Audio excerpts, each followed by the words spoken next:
আসসালামু আলাইকুম। প্রিয় দর্শক, আপনাদের সকলকে আমন্ত্রণ জানাচ্ছি। গত 3 দশকেও এরকম ঘটনা ঘটেনি যে সরকার তার নিজস্ব ব্যয় পরিচালনা করবার জন্য ব্যাংক থেকে টাকা লোন করে চলছে। একটা সরকার প্রতিদিন ব্যাংক থেকে লোন করে চলছে, এই সরকার কিভাবে চলবে? আজকে এই বিষয়টি নিয়ে একটি গুরুত্বপূর্ণ আলোচনা করব। আশা করি শেষ পর্যন্ত সাথে থাকবেন।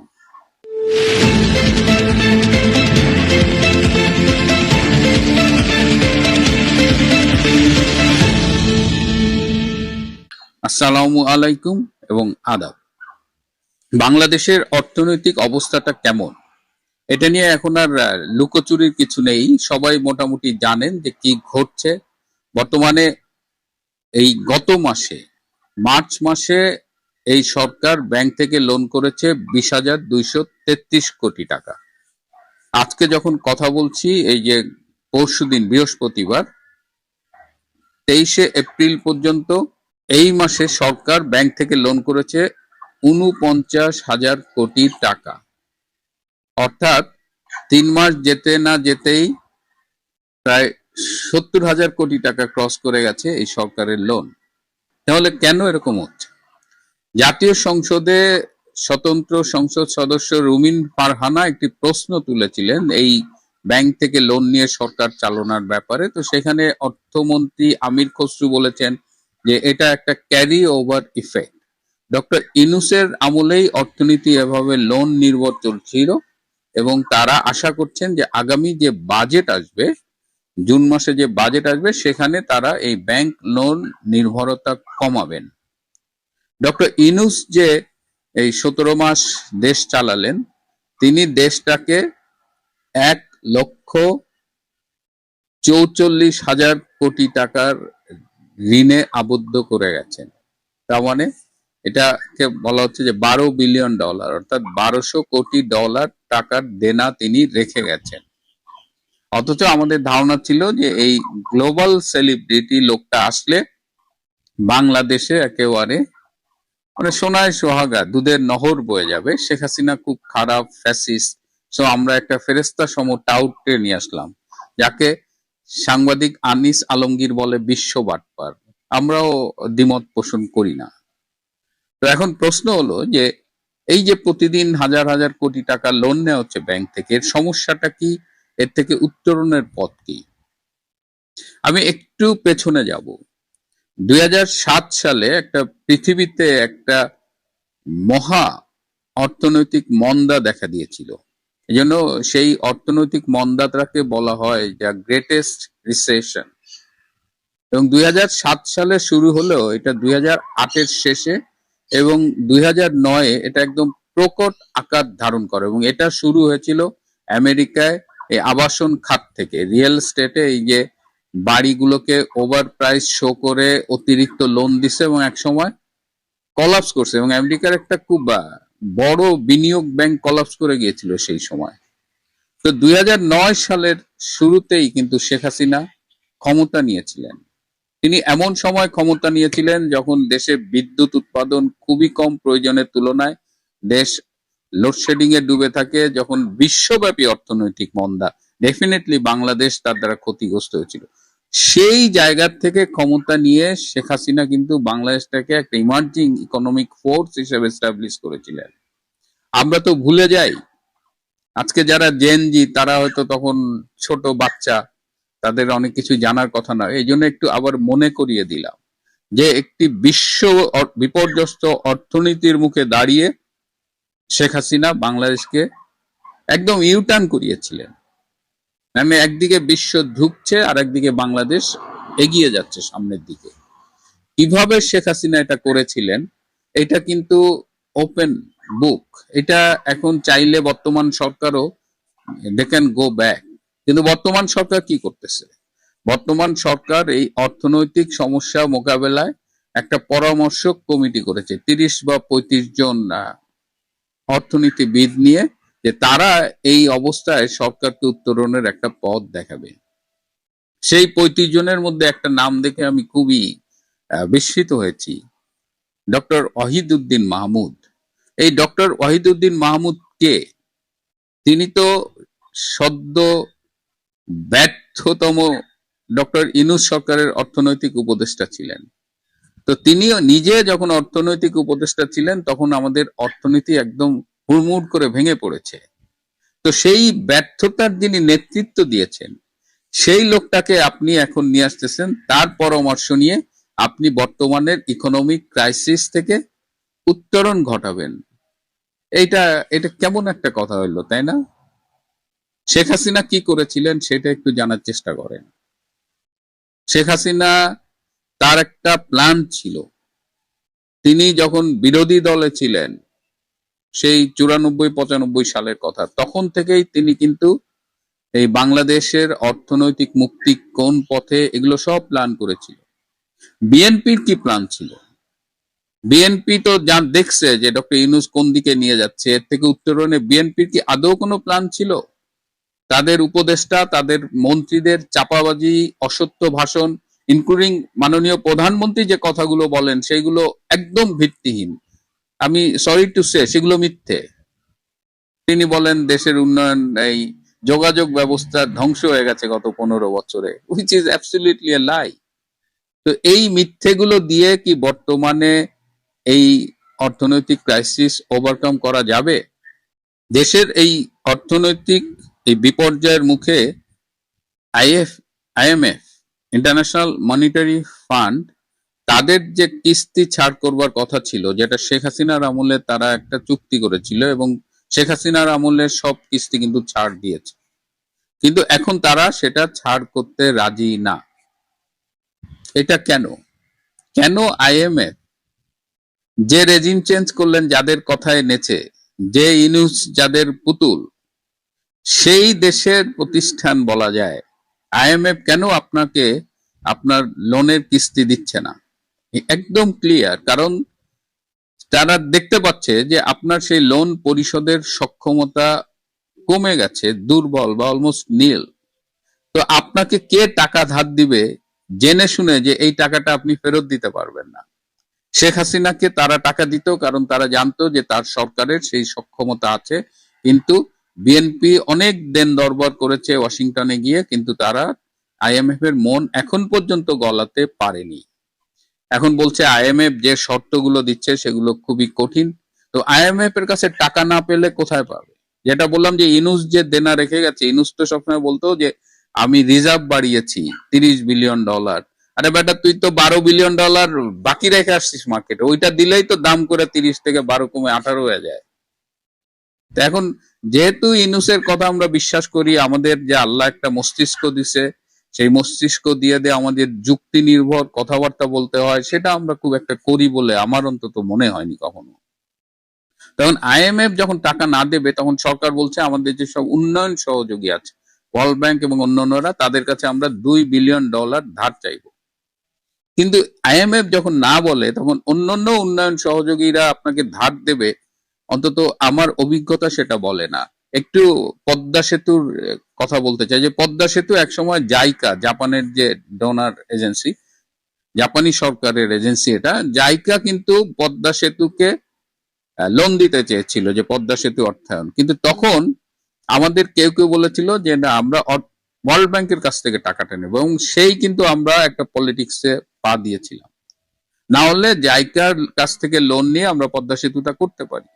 ওয়ার্ল্ড ব্যাংকের সাথে আপনারা জানেন যে পদ্মা সেতুর লোন নিয়ে খুব ঝামেলা হলো, তারা দুর্নীতির কাল্পনিক অভিযোগ তুললো, যেটা পরবর্তীতে কানাডার কোর্টে প্রমাণিত হয়েছে যে সেটা অসত্য। যাই হোক, ওয়ার্ল্ড ব্যাংক এই ডক্টর ইউনূস এবং তার সাঙ্গপাঙ্গদের সাথে মিলে এই পদ্মা সেতু যেন না হয়, সে কারণেই তারা লোনটা আলটিমেটলি দেয়নি, এবং তারা মনে করেছিল without world bank loan Sheikh Hasina হয়তো পদ্মা সেতু করতে পারবে না। তো যখন ওয়ার্ল্ড ব্যাংক লোন দিল না, তখন অন্য অন্য সহযোগী সংস্থার কাছে লোন চাওয়া হলো, কিন্তু কেউ দেয় নাই, কারণ দে আর অল রিলেটেড। তখন জাইকার কাছে ফিরে গেল সরকার, কিন্তু জাইকাও রাজি হয়নি। জাইকা বলেছে যে না, যেহেতু একবার ওয়ার্ল্ড ব্যাংক না করেছে, আমরা এই ডার্টি পলিটিক্সে ইনভলভ হব না। সো দিস ইজ হাউ এদের নেটওয়ার্কটা কাজ করে। তো সরকার ইজ ইন ডিপ শিট। এই যে এত জুলাই জুলাই করেন, এই জুলাই স্মৃতি ফাউন্ডেশন কত মানে যারে তারে ভাতা দিলেন, টাকা দিলেন, এখন যেসব জুলাই যোদ্ধা হতো নাকি, তাদের যে মাসিক পেমেন্ট সেটা দেওয়ার মতো টাকা তাদের কাছে নাই। এখন এদিকে জুলাই যোদ্ধারা তারাও ক্ষুব্ধ, তারা পারলে এরে মারে ওরে মপ করে। তো জুলাই যোদ্ধা নিয়েও খুব একটা ক্রাইসিস তৈরি হয়েছে। এখন আপনি যে ব্যাংক থেকে লোন নিচ্ছেন, ব্যাংক তো বেসিক্যালি প্রাইভেট সেক্টরের যারা ব্যবসা করেন, শিল্প কারখানা করেন, তাদের লোন দেয় এবং ব্যাংক তাদের কাছে একটা হাই ইন্টারেস্ট পায়। কিন্তু যখন সরকার সেই টাকাটা নিয়ে নিচ্ছে, ব্যাংকের মূলধন তো আনলিমিটেড না।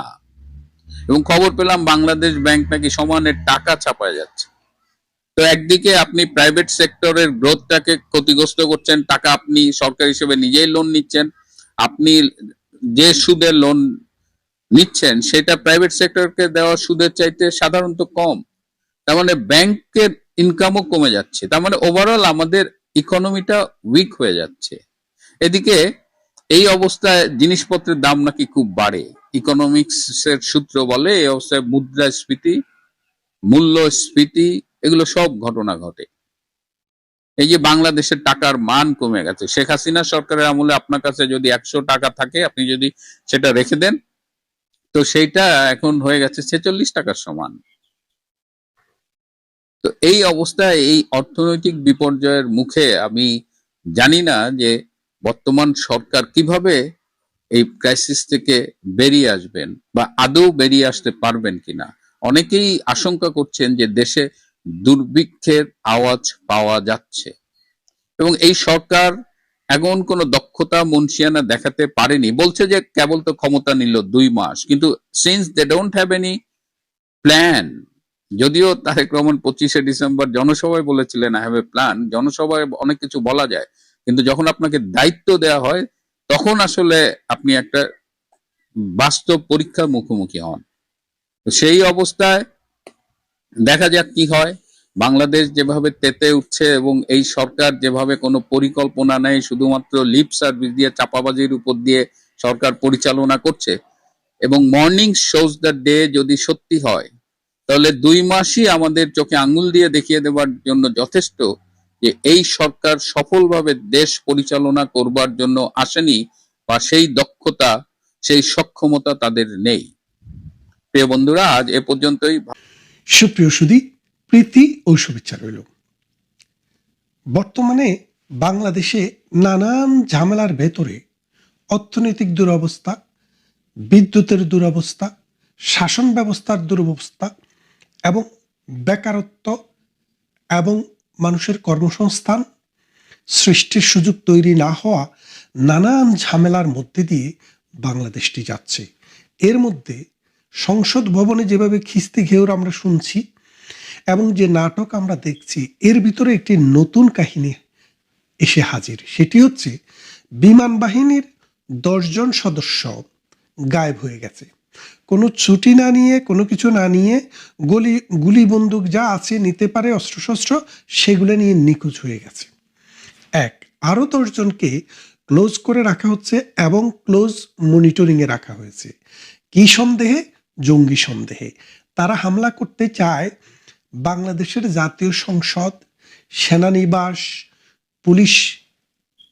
পুলিশ সদর দপ্তর সহ নানান স্থাপনায় তারা হামলা করার পরিকল্পনা করছে। এই রকমের কাহিনী যখন প্রধানমন্ত্রী শেখ হাসিনার আমলে পত্রিকায় আসতো বা সরকারের কোনো মন্ত্রী এমপি বলতো, কোনো অভিযান চলতো, তখন আমরা শুনতাম এটি আরেকটি সাজানো নাটক। কি নাটক? জঙ্গি নাটক। এখন শেখ হাসিনা ক্ষমতায় নেই, আওয়ামী লীগ সরকার ক্ষমতায় নেই, আওয়ামী লীগ রাজনৈতিক কর্মকাণ্ড নিষিদ্ধ হয়ে আছে আওয়ামী লীগের দীর্ঘদিন থেকে। ঠিক তখন যখন আপনারা শুনছেন যে বাংলাদেশে জঙ্গি আক্রমণের মুখে পড়তে পারে, তখন কিন্তু আপনাদের কোনো প্রতিক্রিয়া আমরা দেখিনি। কেন দেখিনি? কারণ বাংলাদেশে একটা বিশেষ শ্রেণী এন্টি আওয়ামী লীগ এবং এন্টি প্রগতিশীল, এন্টি মুক্তিযুদ্ধ তৈরি করা হয়েছিল। এই তৈরি করার জন্য লম্বা একটা সময়কে ব্যবহার করা হয়েছে।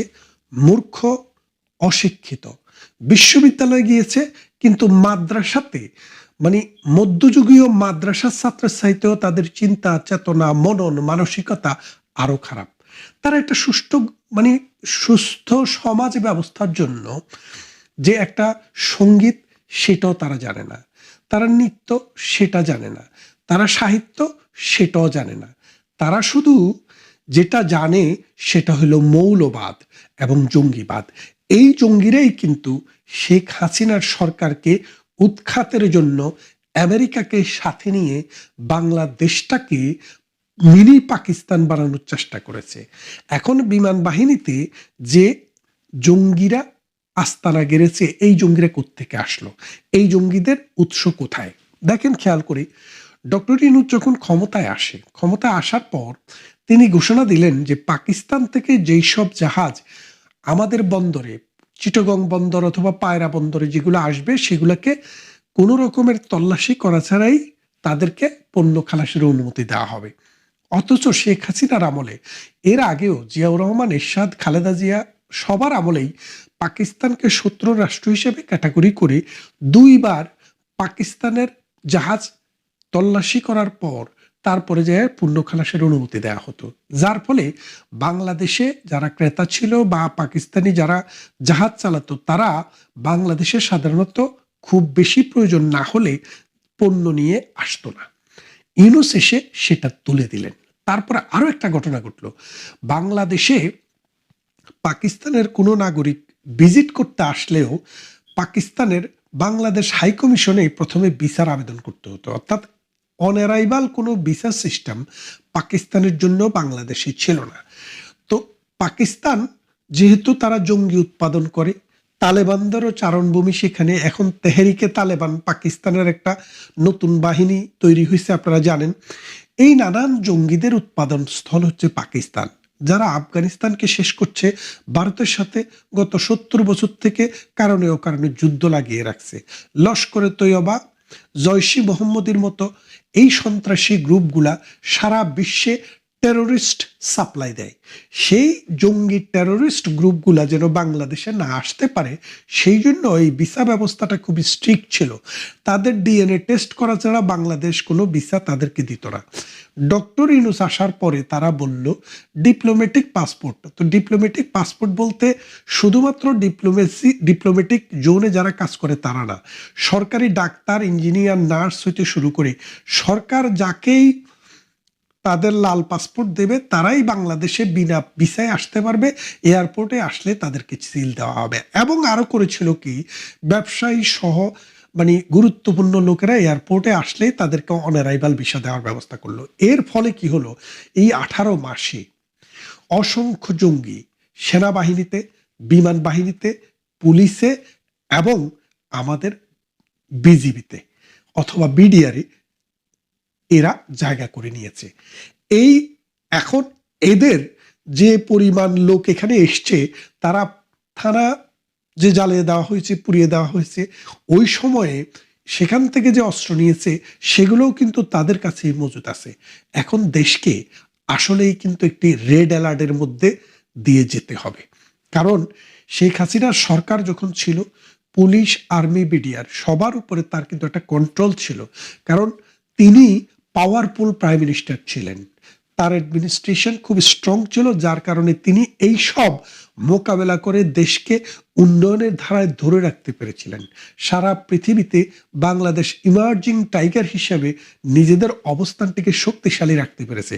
কিন্তু এই তারেক জিয়ার সাথে যারা আছে, এই মৌলবাদী গোষ্ঠী, এই জঙ্গি গোষ্ঠী, এই পাকিস্তানের বাংলাদেশের স্বাধীনতা বিরোধী গোষ্ঠী, এই গোষ্ঠীরা কিন্তু জন্মগতভাবেই তারা কিন্তু মৌলবাদী, তারা সাম্প্রদায়িক, অর্থাৎ তারা হিন্দুত্ববাদ অথবা খ্রিস্টানিটি, জুইশ, এদের কাউকেই কিন্তু তারা পছন্দ করে না। সাম্প্রতিক আপনারা দেখেছেন অস্ট্রেলিয়াতে 2 মৌলবাদী দালালকে একজনকে বের করে দিয়েছে, আরেকজনের ভিসা বাতিল করেছে। কারণ কি? কারণ হচ্ছে তারা অ্যান্টিসেমিটিক কথাটা হলো যারা জুইশ বিরোধী, অর্থাৎ একটা বিশেষ ধর্মের মানুষকে তারা ঘৃণা করে।